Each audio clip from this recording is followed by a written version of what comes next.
On a cold, cloudy evening, as the moon barely pierced through the thick clouds, I began my research into the nature of zombies. Sitting in my shadowy study, surrounded by tomes and artifacts, I documented my observations from countless experiments and encounters with these macabre beings. The transformation. With each new experiment, I noticed the subtleties of the transformation process.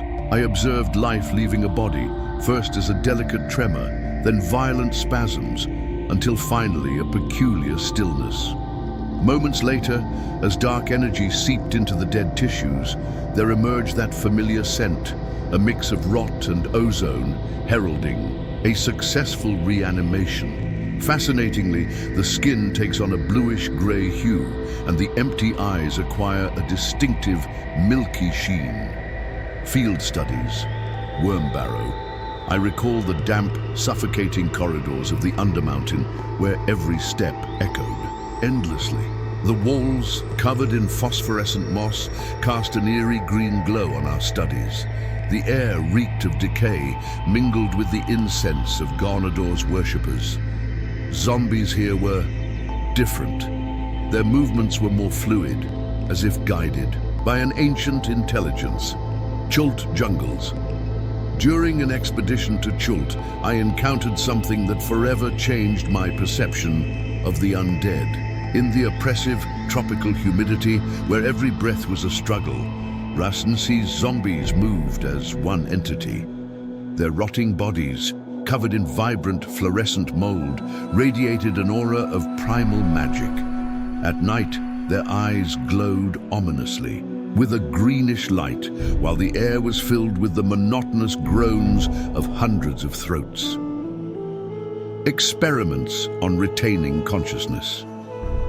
In my latest project, I managed to preserve part of a subject's consciousness. By using a mixture of black rose essence, powdered basilisk bones, and demon blood injected directly into the brain before the ritual, the results have been intriguing. The last subject retained the ability to speak and, more disturbingly, remember fragments of their previous life. Sometimes at night I hear them humming lullabies to their long-dead children, a warning to the ambitious. Tonight, my ambition nearly cost me my life. An attempt to reanimate a mountain troll's body proved nearly fatal.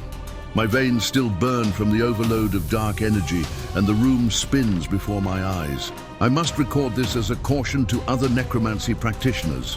The law of exponential power, proportion. Through numerous experiments and painful failures, I discovered a fundamental principle of reanimation, the law of exponential power proportion. Reanimating an average human corpse requires a basic quantum of necrotic energy. However, as body mass increases, the power requirement rises exponentially. I witnessed this firsthand while attempting to reanimate a giant in the ruins of the Underdark. 3 powerful necromancers paid with their lives, their bodies shriveled from within as they tried to channel sufficient energy into the giant's corpse. All that remained of them were mummified husks, and the giant didn't even stir. Final notes. Never attempt to reanimate something beyond your capabilities. I've seen overly ambitious necromancers burn out from within, trying to raise overly massive corpses. Their screams still haunt my nightmares. However, I have discovered that group rituals can safely distribute the energy load.